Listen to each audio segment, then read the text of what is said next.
Another Zoom edition with the Sports Hit List by the fans and for the fans. Today we're here to talk some baseball. Long Gone Summer, released last night, 30 for 30 ESPN, and we're here to talk about it. Let me introduce my panel. Manny, this was Manny's idea. He texted me right away. He said, Carl, you're going to do one for the Long Gone Summer? So Manny had to be on this panel. Manny, welcome, bro. Hey, what's going on? I was gonna put the Dominican flag in the background, you know.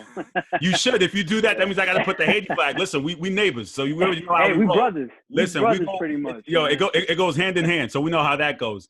JJ Louis, my Haitian brother, how you doing, man? From the backstage brawl, what's up? Doing good. Ready to talk some baseball. Ready to talk one of the most popular eras in baseball. And we have the baseball guy who I thought was a Met fan, but now he's repping the Cardinals, Mr. Greg Polius. Greg, you have a lot of explaining to do right now, my brother. You have a lot of explaining to do. So, of course, always a Met fan, but throughout my career, I have played on numerous teams across New York City. One of those teams happened to be a team I played for called the Cardinals with my good friend and a guy that coached me since I was 14. So just repping their team one time for the Zoom. All right, well, let's just hope the Met Nation doesn't call for you to get suspended as their leader. In his defense, low key though, when I was a kid, I wore a San Diego Padres shirt. Everyone was like, "Yo, weren't you a Yankee fan?" I was like, "Yeah." So, Manny, have you ever donned any other colors as opposed to the pinstripes, or nah? Is that like sacrilegious? No. I mean, when I played Little League, I was on the Reds. All right, that's it. We'll take that. So that's pretty much it. All right, gentlemen. So Long Gone Summer. I had the opportunity to watch it this morning because I'm an old head. I fell asleep really early, so I didn't watch it last night. But I watched it this morning, and my first impressions was just wow, amazing. I thought it was. And ESPN has been doing a great job with documentaries, keeping our entertainment over the last several weeks with Bruce Lee, the Last Dance they did. I know they had one on Lance Armstrong. So they've been doing a great job. So this one really touched home. It really brought me back to a age, back to childhood. Because for me, I remember Sosa and McGwire. It was wow. It was like people were tuning in just to watch them and to see who was going to break the record. So Greg, I'm gonna go to you first. What were your thoughts watching the documentary? I thought it was really well done and kind of just it literally took me back to that summer of '98 where I was playing, travel ball and still playing with my friends in the backyard. I remember imitating Sammy Sosa's home run trot, like when he would do his 2 hops before he got to first base, and it was very nostalgic. Manny, what were your thoughts? Oh, man, 98, special year. I mean, the Yankees won the World Series, but that's another conversation. I just want to say that, honestly, I was actually in the Dominican Republic for my birthday for 2 weeks. In August. So I was actually very fortunate to see Sosa hit 2 home runs, his 50th and his 51st home run in DR at my uncle's crib with like the whole neighborhood watching the TV. It was like 50 of us outside watching the TV. JJ, did you get a chance to watch it or no? I didn't get the chance to watch it when it first broadcasted. As you know, backstage brawl, we were covering backlash that happened last night. But production never sleeps. But I got a chance to catch a few clips and catch some sound bites.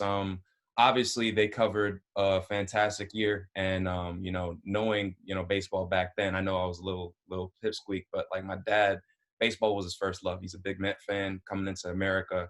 That was his team, 86, the deal. So when he was watching it and when he was telling me about it, it was just a fantastic era of just like great home run hitting, great baseball, and honestly, something that up until recently, we haven't seen, sluggers just go for it. So definitely a fantastic coverage.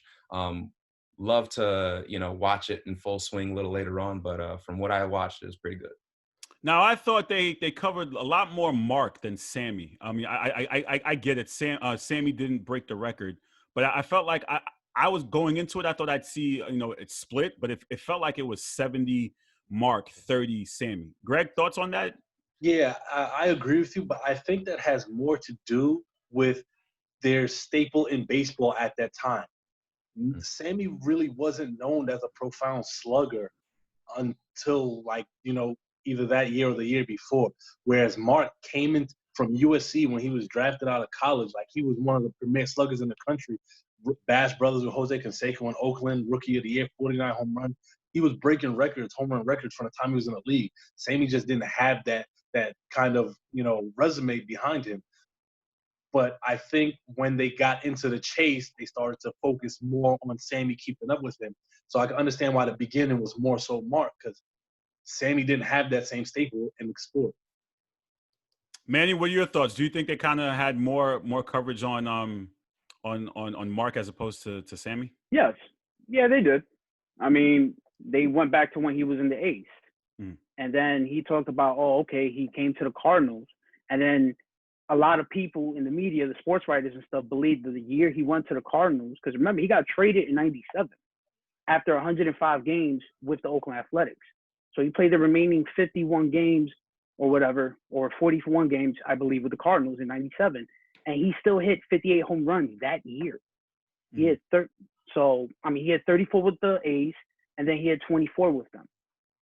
So, yeah, I mean, I liked how they actually bring it up. And I also like the fact that they actually brought up the whole mental health, because he actually went and got himself checked. Like, he spoke with a therapist and everything while he's with the A's when he was dealing with injuries and stuff.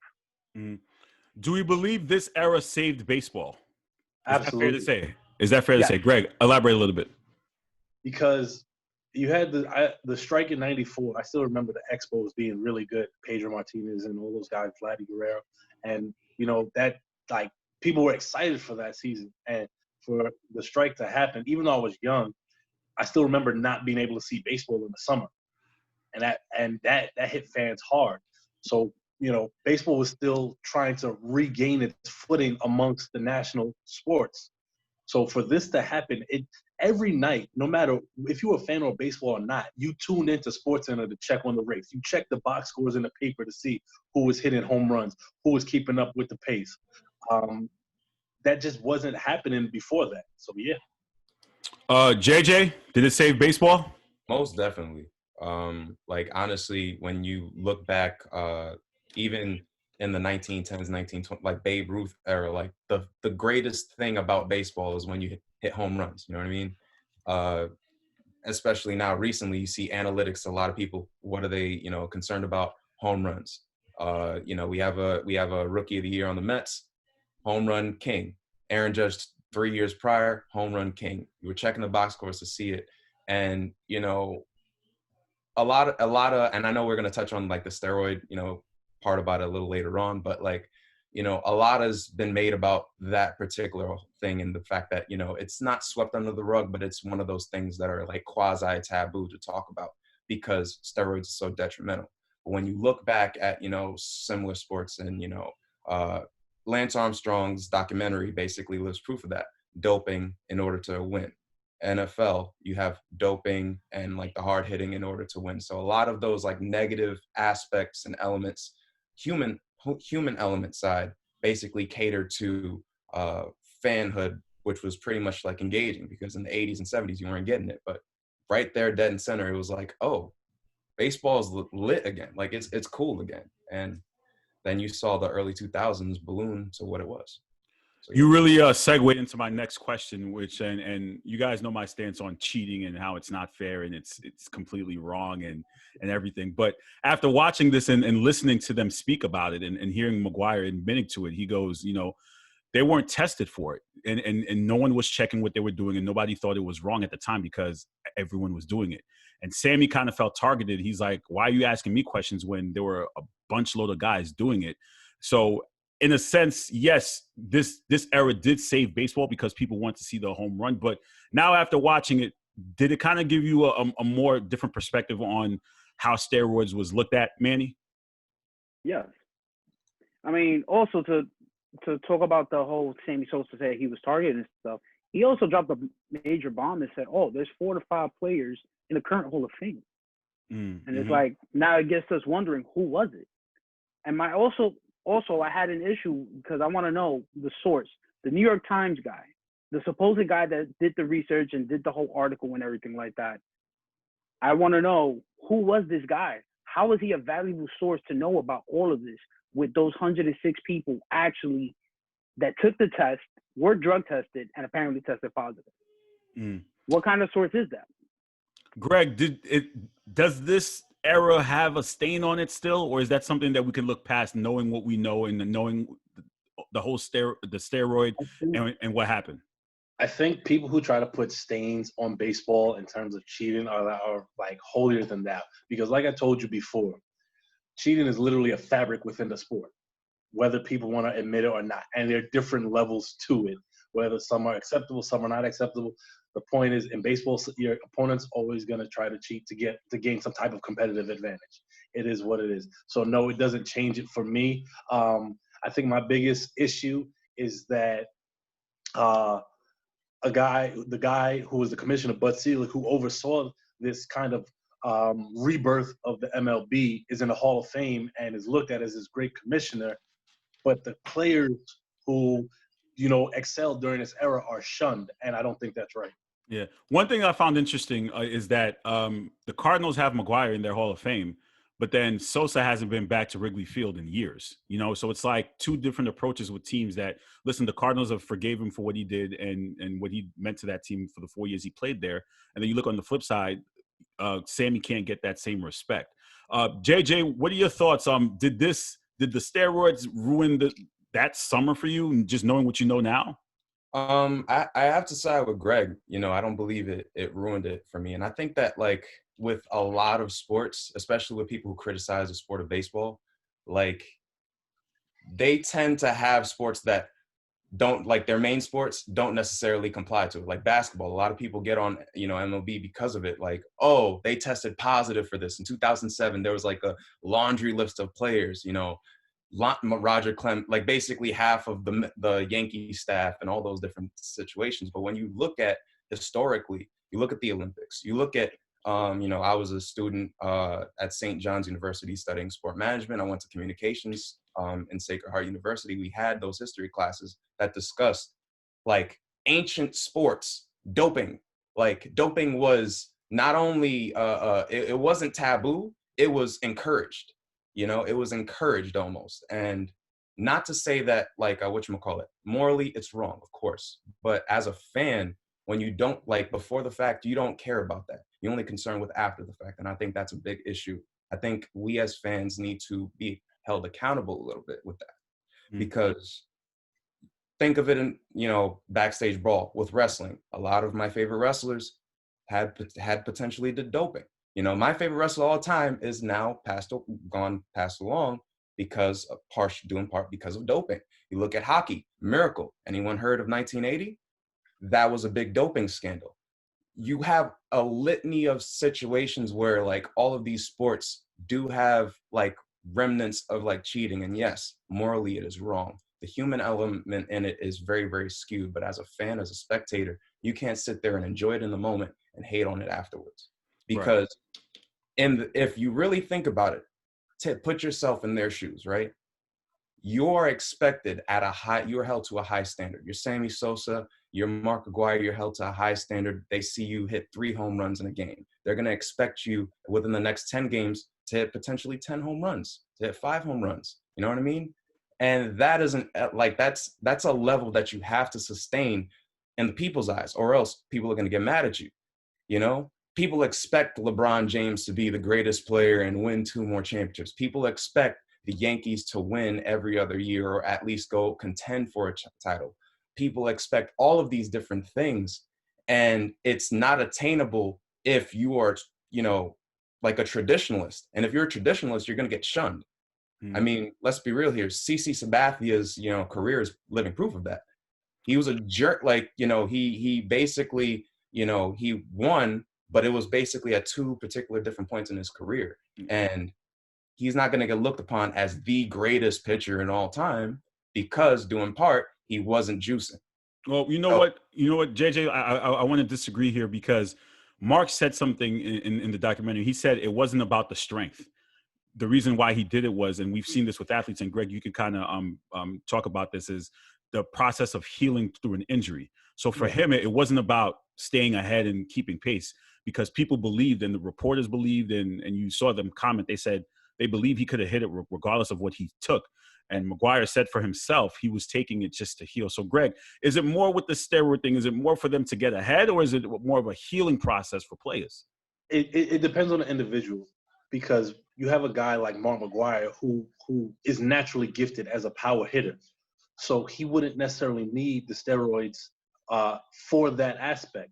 But then you have a guy like a Brady Anderson who was looking for a big payday and throughout his career never hit 20 home runs. Then boom, he hits 50 out of nowhere.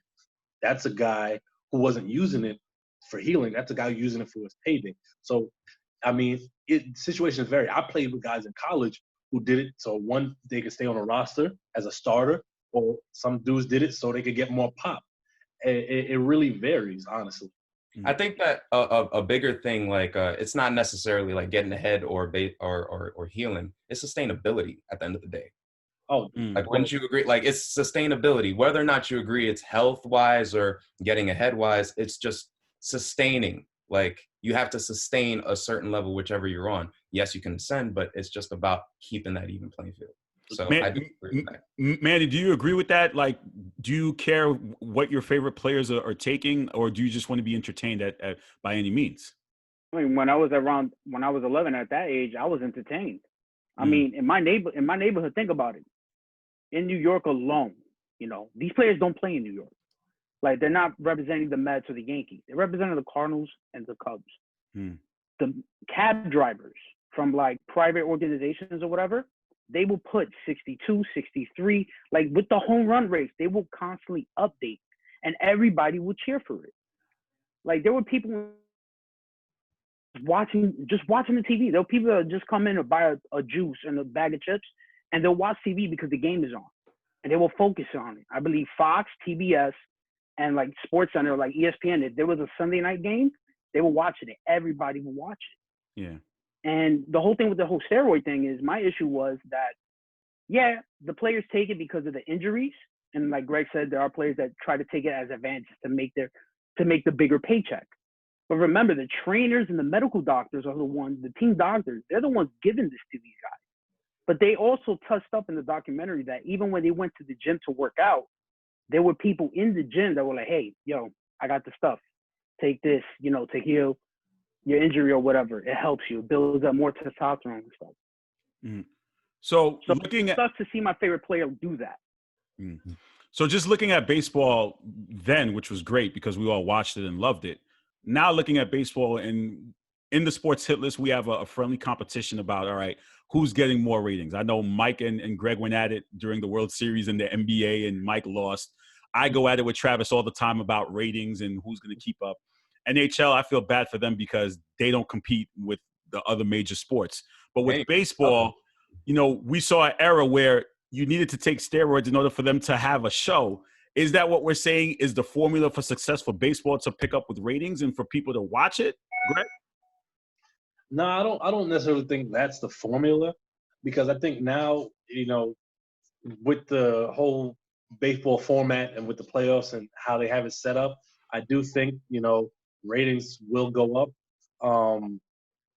I personally feel that baseball now, the way it's played, this is me being, I guess, just a avid diehard fan. Well, you're a different fan. It's tough to talk to you about because you're passionate. You played it. For the average casual fan like me, right? How can I get interest to watch a regular season game on a Sunday, July, when in the 90s, chances are I'm going to watch it because we had a battle. But now, am I going to watch it or not? Well, I think now it's tougher because there are more things to hold people's attention. And I've always said it's very tough for the casual fan to get, entrenched in a regular season baseball game as opposed to a postseason baseball game. So I don't know if you're the type of person that's like, yeah, I'm not watching it, if baseball can make you watch it, honestly. Maybe catch a couple innings. But there are more guys, and there are a slew of really good young hitters out there that are young power hitters that may be the next, batch of long gone summer boys.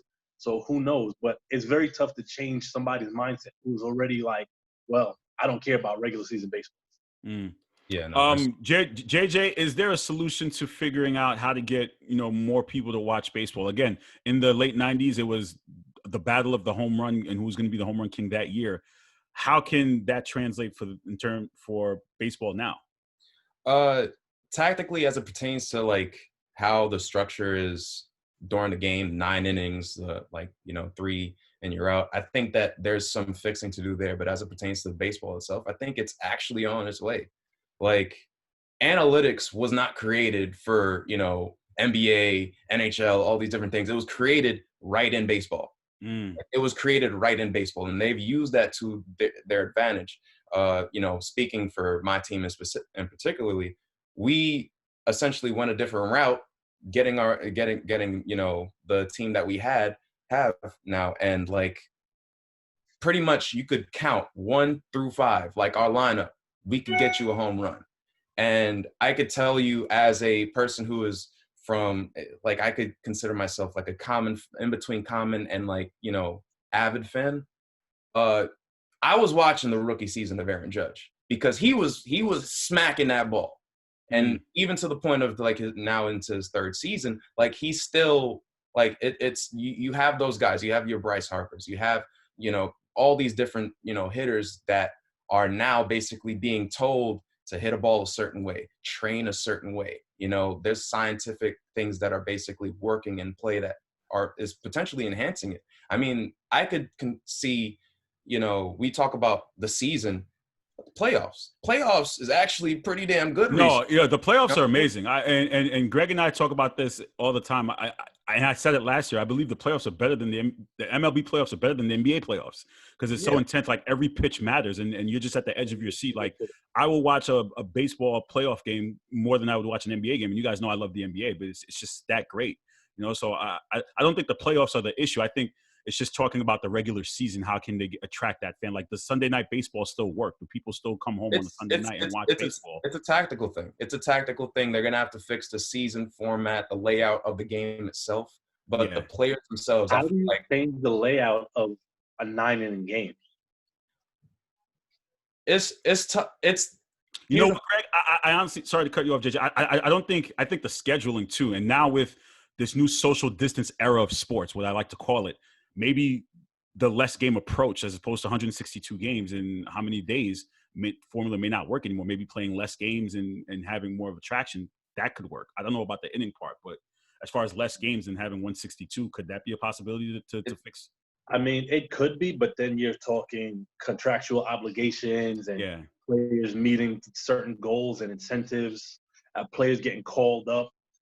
It's a lot of moving parts, and you have to be on the same page. And I don't know how realistic that is. Just look at how hard it is for them to get the season started. Right. Manny, do you watch every single Yankee game? I try to. You up at 1 p.m.? Growing up, I watched with my grandfather and my father, my uncles, all that. And we're Mets and Yankee fans, split in between my family. But I would usually try to watch it with my pops. A couple of innings.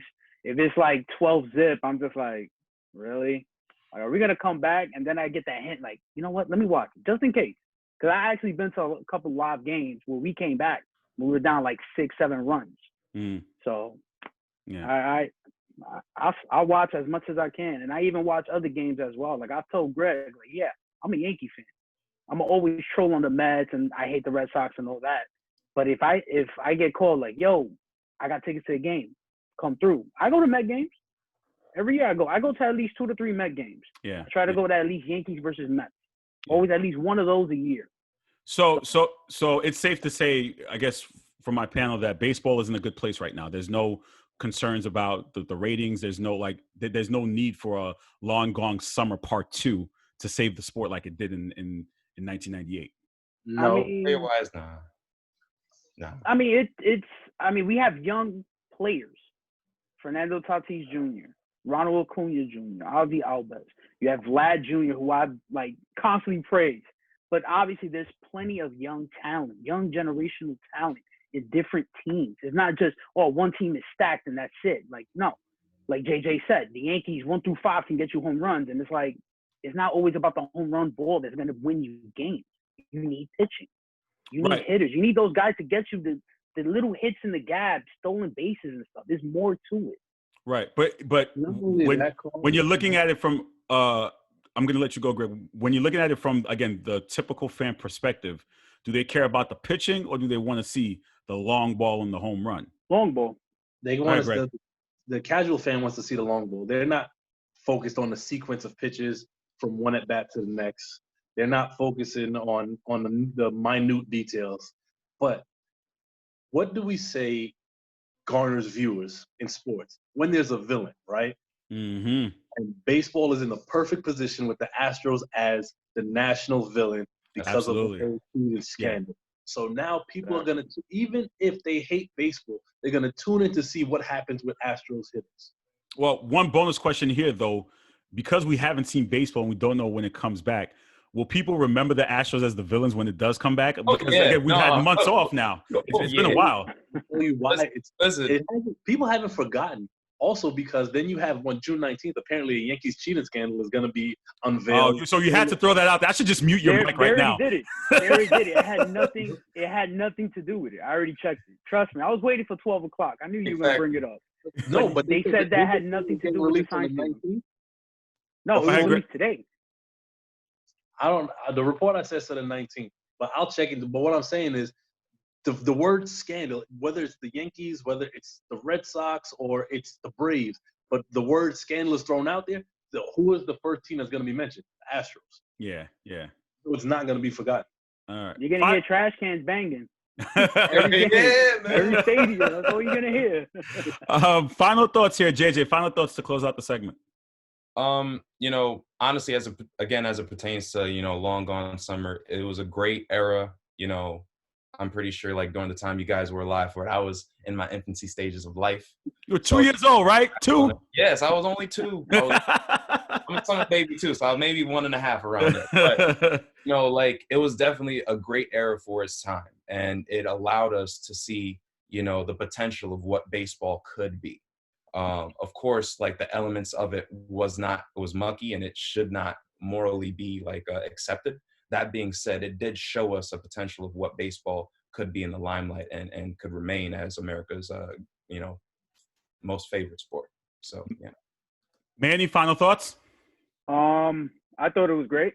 I actually wanted to talk about really quick for my final thing. I just wanted to say that I actually liked for the few seconds that they had where they showed in the Dominican Republic, like a bar, it was full of people, everybody going crazy because this man, Sammy Sosa, was like our GOAT. He was the face of DR. Like, he put us on the map, you can say, at that time. Because, him and McGwire, what they did was phenomenal. Everybody loved it. But let's not forget, Ken Griffey was in that race too. He was. Originally, it was going to be between him and McGwire. Right. Going into June. And then what happened? Sosa popped up, 20 home runs in the season. Broke that record. Now, let's not forget, Sosa hit 60-plus home runs 3 times in 4 years. Mm. So I say overall, it was great. I actually got to see what McGwire through his eyes and what he went through regarding mental health, when he was with the A's. And then with Sammy Sosa, I want the Cubs to bring him back, accept him. Like, this man put your team on the map. Because don't forget, they made the playoffs that year. Mm. And he won NL MVP. Mm. So it's not like he was just home runs and that's it. No.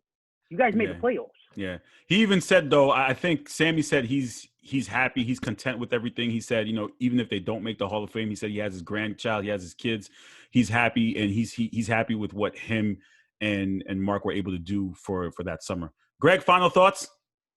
Like I said, it was a great documentary. It really brought me back to, growing up playing ball and just appreciating coming home and watching Sports Center, Baseball Tonight, seeing who's going to hit the next home run. But my final thought is that they need to stop, shunning these guys from the Hall.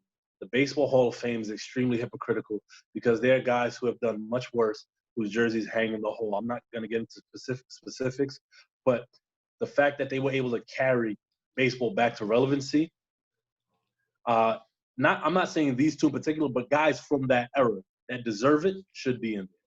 Well, I think you segued into a segment about the Hall of Fame, the Baseball Hall of Fame. I'm just thinking now, like, all right, we don't have one on the hit list. I think it's something in the making. I'm going to hop on the chat right now and get the balls rolling on that segment. Because I have so many thoughts on that. Well, listen, I'm going to have it in the works. Trust me, I'll have it in the works. Don't forget also, they actually shouted out Barry Bonds when he broke the record.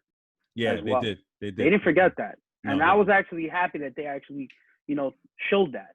Yeah. Mm-hmm. But I'll definitely get the grounds working on a segment about the Baseball Hall of Fame and about players who took steroids. Thank you, gentlemen, for joining me on the Sports Hit List and for sharing all our content. Please make sure you like, share, comment, subscribe to the Sports Hit List by the fans for the fans. Wednesdays at 4 o'clock, the Sports Hit List comes to the Worldwide Sports Radio Network. 1 hour. They're giving us 1 hour. Could you believe that? 1 hour of content. I am so excited for people to see what we could come up with in an hour. Wednesdays, 4 o'clock. I'll have more information. You guys have a blessed day. Please stay safe out there, and I'll talk to you soon. Later, guys. Be safe. Later.